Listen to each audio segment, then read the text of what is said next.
Today is special. I'm driving to meet someone who's lived and breathed cars, Mr. Tutu Dhawan. So let me start with a special question. If you had to restore one classic Nissan, which one you will choose, sir?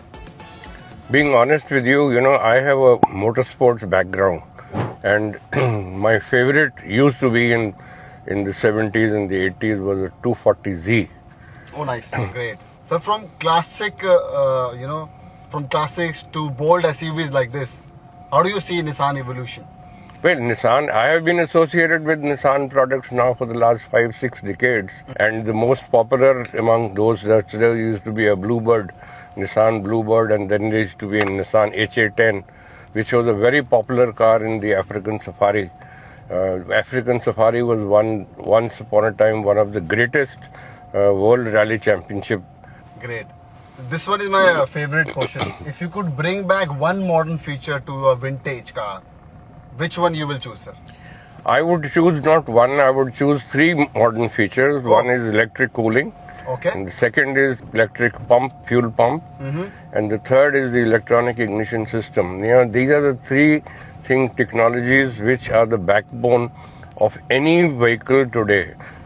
I've been driving this very amazing car, Nissan Magnite. What is your first thoughts on that? Well, I think firstly it's a very comfortable vehicle, and I like 2 things in this definitely.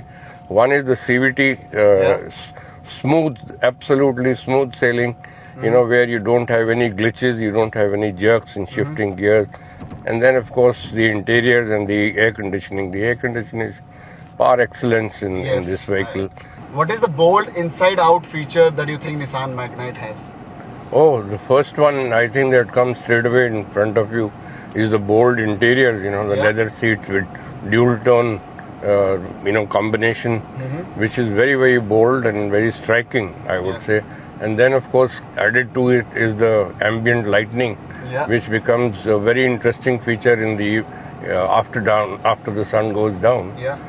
And the most important thing that I have seen is, which is not there in other cars, is the walkaway feature. Usually in most cars today, which carry this key lobe in your pocket, is that you have to switch it off and close the car.